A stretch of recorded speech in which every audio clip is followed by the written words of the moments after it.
Have you ever had knee surgery? What was it like? Honestly, terrifying. Throughout the 1980s, Phoebe Cates seemed to be everywhere. Her radiant smile, captivating eyes, and especially that unforgettable scene in Fast Times at Ridgemont High made her one of Hollywood's most beloved faces of the era. But then one day she simply disappeared. There was no scandal, no dramatic headlines, and no farewell announcement. At the very height of her fame, Phoebe Cates quietly walked away from Hollywood. That sudden disappearance left fans wondering for decades. What really happened to her? Phoebe Belle Cates was born on July 16, 1963, in New York City, into a family deeply connected to the entertainment world. Her father, Joseph Cates, was a Broadway producer and a television pioneer who helped create the famous game show The $64,000 Question. Her uncle, Gilbert Cates, was also a well-known director and producer who later produced several Academy Award ceremonies. In many ways, show business was already part of her DNA.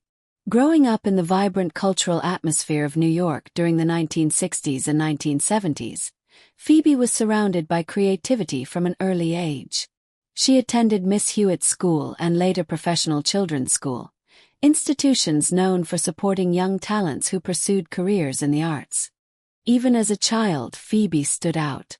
With her natural beauty and undeniable charm, many believed she was destined to shine in front of the camera, yet no one could have predicted that one day she would be the one to walk away from the spotlight. Sparkles. From a very young age, Phoebe Cates carried a natural elegance and a sharp intelligence, qualities that would later help her stand out. Yet few people realize that acting was never her first dream. Her true passion in the beginning was dance. At just 10 years old, she enrolled at the prestigious Juilliard School, one of the world's most renowned performing arts institutions. For the next 3.5 years, Phoebe trained seriously, dedicating herself to the dream of one day performing on stage. The environment was demanding: strict discipline, relentless practice, and fierce competition among talented students. But Phoebe didn't shy away from the challenge. She thrived in it. Dance gave her far more than technical skill. It taught her how to express emotion through movement, how to tell a story with her body, and how much dedication it truly takes to master an art form. Those lessons would quietly shape the performer she would later become. Then everything changed. A serious knee injury abruptly ended her dream of becoming a dancer before it could fully take shape. At only 13 years old, Phoebe suddenly found herself at a crossroads, forced to rethink her entire future. For someone so young, the loss must have been devastating. Dance wasn't just something she enjoyed. It was her identity, the path she believed her life would follow. And just like that, the path was gone. It was during this uncertain moment that an unexpected opportunity appeared: modeling. With her striking beauty and natural presence in front of the camera, Phoebe quickly began attracting attention, stepping into a new world that would soon lead her toward something even bigger: Hollywood. Sparkles. By the age of 14, Phoebe Cates had already become a familiar face in the modeling world. She was working steadily and even appeared on the cover of 17 4 different times. Her photos were also featured in major publications such as Elle, British Vogue, and Interview, the famous magazine founded by Andy Warhol. With a look that blended the charm of the girl next door with an effortless sophistication, Phoebe quickly became a favorite among editors and photographers. From the outside, everything seemed perfect. A young girl from New York City with a thriving modeling career and a future that looked incredibly bright. But behind the glamorous photos, Phoebe felt something was missing. In an interview with People, she was surprisingly honest about her feelings toward modeling. She admitted that the work didn't really teach her anything. It was repetitive, the same thing over and over. After a while, she said, she found herself doing it mostly for the money. What Phoebe truly wanted was something deeper, something meaningful that would challenge her the way dance once had. Modeling paid the bills, but it didn't satisfy her passion. Then, an unexpected turning point arrived. At a party in the legendary nightclub Studio 54, Phoebe happened to meet the film agent who would soon represent her. That seemingly casual encounter changed everything. Not long afterward, she was offered her very first movie role in Paradise, 1982, a film that many believed was trying to capture the same success as The Blue Lagoon. And with that opportunity, a completely new path began to unfold, one that would soon lead Phoebe Cates straight into Hollywood and the fame that followed. Sparkles. The first major film role for Phoebe Cates came with a difficult decision. The script required nudity, and at the time she was only 17 years old. Unsure about what to do, Phoebe turned to her father for advice. His response was practical and direct. How could she even hesitate when it was a leading role in a feature film? In the end, she accepted the part and traveled to Israel to film Paradise between March and May of 1981. Unfortunately, the film did not achieve critical success. Years later, Phoebe openly admitted that she regretted being involved in the project. She claimed that the producers used a body double for certain scenes without informing her. Because of that experience, she refused to promote the movie at all. Her co-star Willie Alms later confirmed that she wanted nothing to do with the film. It was a rocky beginning to her movie career, but it taught her a valuable lesson: never to take on a role like that again. Fortunately, her next opportunity was completely different. Later in 1982, Phoebe was cast in the coming-of-age comedy Fast Times at Ridgemont High, a film that would eventually become a cultural landmark. She played Linda Barrett, the confident and more experienced friend of Stacy, the character portrayed by Jennifer Jason Leigh. The movie also featured an ensemble cast that included Sean Penn, Judge Reinhold, and a very young Nicolas Cage. Then came the moment that would become legendary. The famous pool scene instantly captured audiences. As Phoebe emerged from the water in a red bikini while the song Moving in Stereo by the Cars played in the background, the scene created one of the most memorable images of 1980s cinema. In fact, Rolling Stone later described it as the most memorable bikini drop in movie history. Yet what made the scene truly stand out was that it wasn't just another exploitative teen movie moment. Instead, it carried a natural charm and confidence that made it unforgettable, cementing Phoebe Cates' place in pop culture history. Sparkles. Viet Lai Sat Voi Noi Dung. Viet Bang Du Dai Van Ban Mao.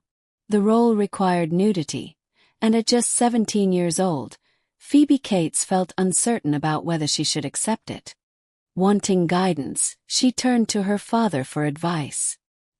His reaction was practical and straightforward. He questioned why she would hesitate when it was a leading role in a feature film and asked why nudity should stop her from taking such an opportunity. After thinking it over, Phoebe decided to accept the role and traveled to Israel, where filming for Paradise took place from March to May of 1981. When the film was finally released, however, it failed to impress critics. In later years, Phoebe openly admitted that she regretted doing the movie. She claimed that the producers had used a body double for certain scenes without informing her beforehand. Because of that experience, she refused to promote the film at all. Her co-star Willie Alms later said that she wanted nothing to do with the project. It was not the ideal beginning to her film career, but it left her with an important lesson: never to take on a role like that again. Fortunately, the next opportunity that came her way was very different. Later in 1982, Phoebe was cast in the coming-of-age comedy Fast Times at Ridgemont High, a film that would later become a cultural touchstone. She played Linda Barrett, the confident and more experienced friend of Stacy, the character portrayed by Jennifer Jason Leigh. The film featured an ensemble cast that also included Sean Penn, Judge Reinhold, and a young Nicolas Cage early in his career. One scene from the film quickly became legendary. The famous pool scene captured audiences instantly. As Phoebe stepped out of the water wearing a red bikini while the song Moving in Stereo by the Cars played in the background, the moment turned into one of the most memorable images of 1980s cinema. In fact, Rolling Stone would later describe it as the most memorable bikini drop in movie history. Yet what made the scene stand out was that it became more than just a typical moment from a teenage comedy. Instead, it left a lasting impression on audiences and helped establish Phoebe Cates as one of the most recognizable young stars of the era. Sparkles. Later, Phoebe Cates explained that the topless scene in Fast Times at Ridgemont High was actually meant to be funny, which made it easier for her to film. At just 17, she understood the tone of the movie and trusted the film's director, Amy Heckerling. In fact, Phoebe later said that it was one of the most enjoyable movies she had ever worked on. The film became a major hit, and almost overnight Phoebe Cates turned into a household name. She became the girl every teenage boy had a crush on, and the girl many teenage girls wished they could be. With that success, she had officially arrived as one of the defining icons of the 1980s. The years that followed were incredibly busy for her. In 1983, Phoebe starred in the television movie Baby Sister and the teen comedy Private School alongside Matthew Modine. Although Private School followed a similar teen comedy formula to Fast Times, it further helped establish Phoebe as a rising and bankable young star. She even explored music during this time, performing 2 songs for the soundtrack of Private School, Just One Touch and How Do I Let You Know. Then came 1984, a pivotal year in her career. Phoebe appeared in the television miniseries Lace, where she played the mysterious character Lily Lace. The series was based on a best-selling novel and quickly became a cultural phenomenon. Its success led to a sequel, and Phoebe returned to reprise the same role in Lace 2 the following year. Sparkles. The real breakthrough in the career of Phoebe Cates came when she starred in Gremlins. The film was directed by Joe Dante and executive produced by Steven Spielberg. When it was released in 1984, it quickly became one of the highest-grossing films of the year and remains a beloved Christmas classic to this day. In the movie, Phoebe played Kate Beringer, a small-town bank employee who helps her boyfriend Billy battle the mischievous creatures that begin terrorizing their town. On paper, the role could easily have been just another supporting girlfriend character. But Phoebe gave Kate depth and personality. One of the most memorable moments in the film is Kate's monologue explaining why she hates Christmas. In the scene, she reveals the disturbing story of discovering her father's body stuck in the chimney after he attempted to surprise the family dressed as Santa Claus. The moment is darkly comedic and unforgettable, and Phoebe's delivery showed that she could handle dramatic material just as skillfully as comedy. Gremlins went on to become a massive box office success, earning more than $200 million worldwide. Along with Indiana Jones and the Temple of Doom, the film also helped lead to the creation of the PG-13 movie rating in the United States. Practically overnight, Phoebe was no longer known only as the breakout star from Fast Times at Ridgemont High. She had become a leading lady in a major Spielberg-backed production. Yet even while her film career was flourishing, Phoebe continued exploring another passion that had always been close to her heart, the theater stage. And that interest would soon open a new chapter in her artistic journey. Sparkles. In June 1984, Phoebe Cates reached a new milestone in her artistic journey when she stepped onto the stage for the first time. She made her off-Broadway debut in The Nest of the Woodgrouse at the Public Theater, the renowned theater founded by Joseph Papp in New York City. Later in interviews, Phoebe explained that performing on stage gave her a sense of freedom and connection she had never truly felt while working in film. The immediacy of theater, the presence of a live audience and the absence of multiple takes and retakes, created an experience that resonated deeply with her.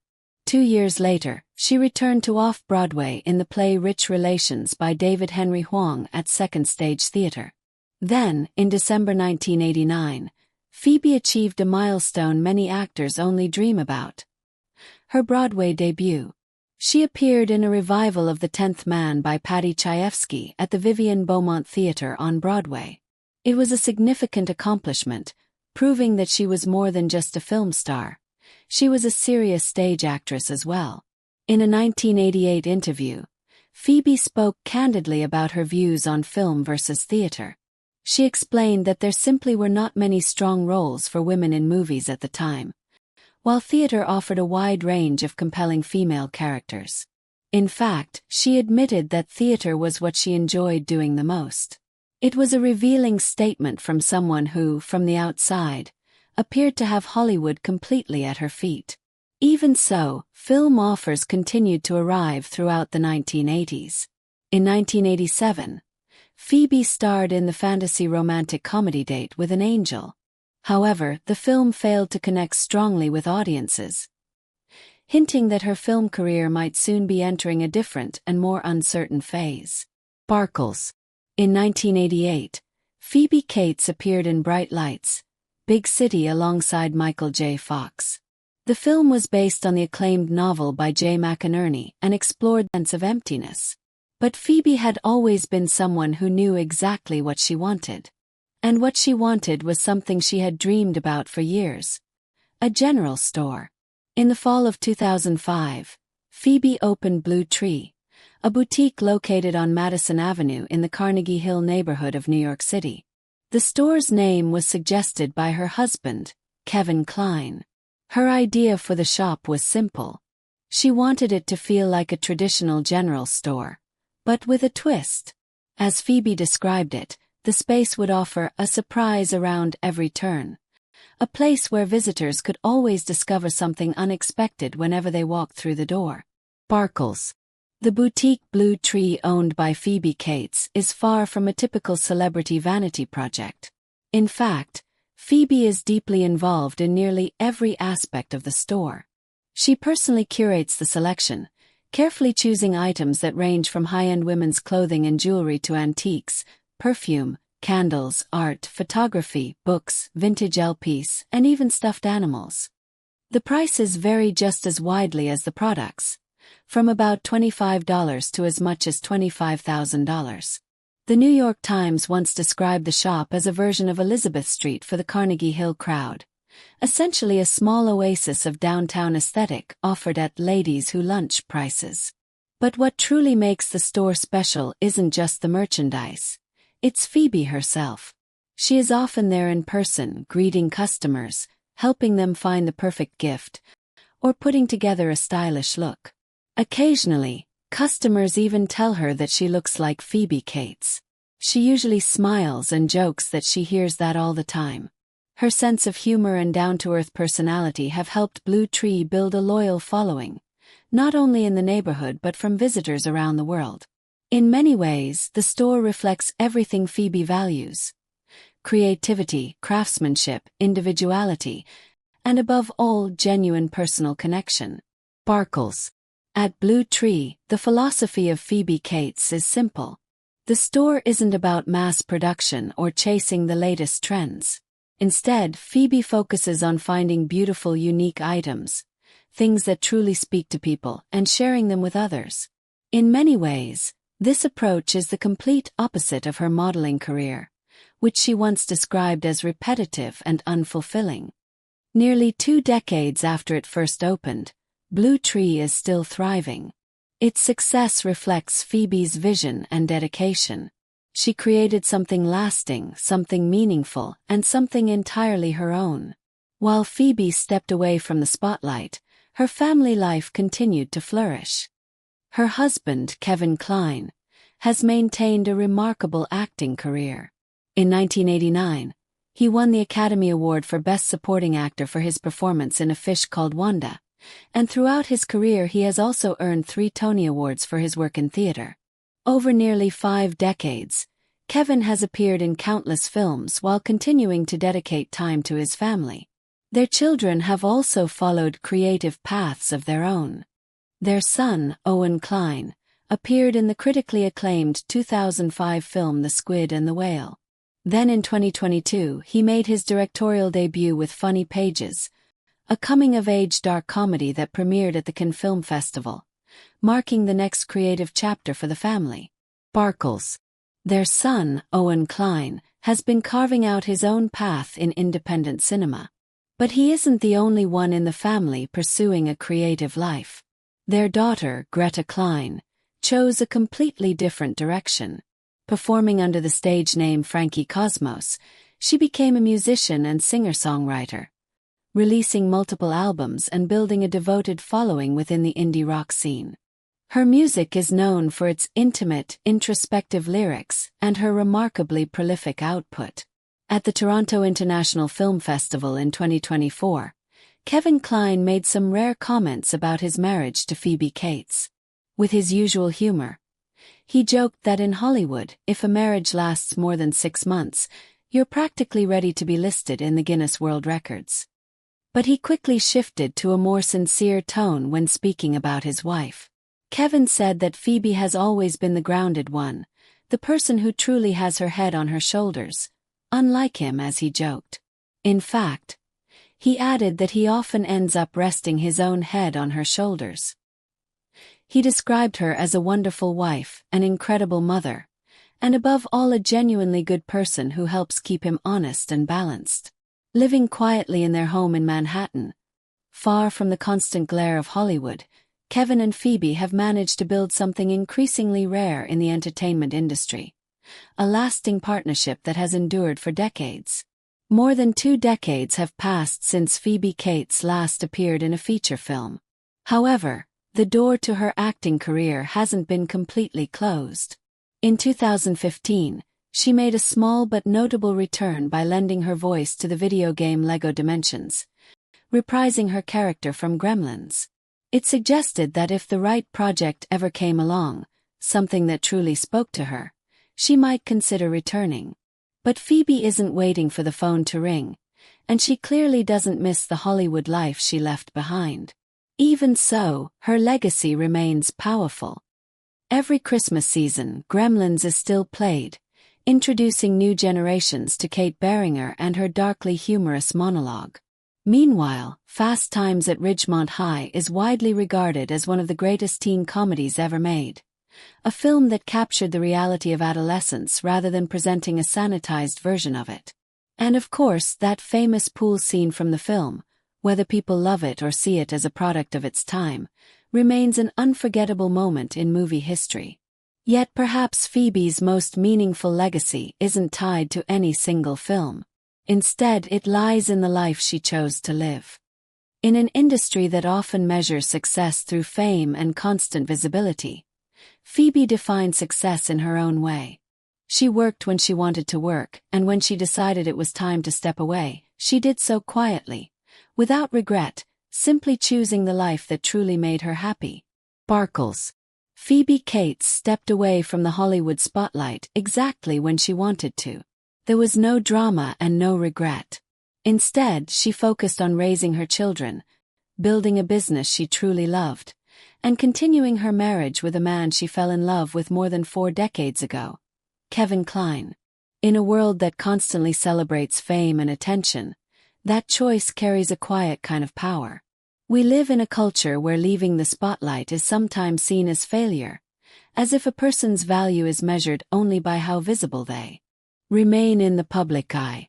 But Phoebe seemed to understand something deeper. She knew that success can take many forms, and so can fulfillment and happiness. Now at 61, Phoebe is living the life she chose. She runs the boutique Blue Tree, welcoming customers and sharing the carefully selected items she loves. Her life revolves around simple but meaningful things.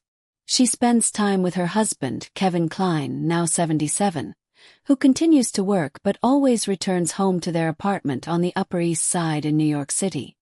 She also watches her 2 children pursue their own creative paths, each becoming artists in their own way.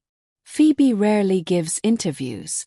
She doesn't walk red carpets, and she doesn't maintain social media accounts documenting every detail of her life. Instead, she lives quietly and privately, a lifestyle that almost feels radical in an age of constant oversharing. Her longtime friend Jennifer Jason Leigh, who has known Phoebe for more than 40 years, perhaps described her best. In a 2018 conversation for Interview magazine, Jennifer said that from the moment they met, she knew Phoebe was someone she wanted to spend time with all the time because she was funny, sharp, smart, savvy, and just a little bit mischievous. Sparkles. For many years, people have asked what really happened to Phoebe Cates. But the truth is surprisingly simple. Nothing happened to her at all. Instead, Phoebe stepped into Hollywood, made her mark, and then chose to leave on her own terms. She wasn't pushed out of the industry, she wasn't forgotten, and she wasn't struggling to find work. She simply decided that life away from the camera brought her more happiness. Rather than continuing to chase fame, Phoebe chose to become a full-time mother and later built a business she loved by opening the boutique Blue Tree. For her, raising a family and creating something personal meant far more than remaining in front of the spotlight. In some ways, her decision reflects the spirit of the 1980s. A time when many people reached incredible success and then simply moved on to something new. They didn't feel the need to squeeze every last drop of fame from their names or constantly worry about staying relevant. They just chose to live life in the way that made them happiest. During her career, Phoebe left audiences with several unforgettable moments on screen. Many still remember Linda Barrett from Fast Times at Ridgemont High and Kate Beringer from Gremlins, characters that continue to resonate with viewers decades later. But perhaps Phoebe's greatest legacy goes beyond the roles she played. She became an example of someone who truly understood what mattered to her and had the courage to pursue it, even when it meant walking away from everything Hollywood had to offer. Her story isn't a cautionary tale, and it certainly isn't a tragedy. It's the story of a woman who knew herself, trusted her instincts, and built exactly the life she wanted. And really, what could be better than that?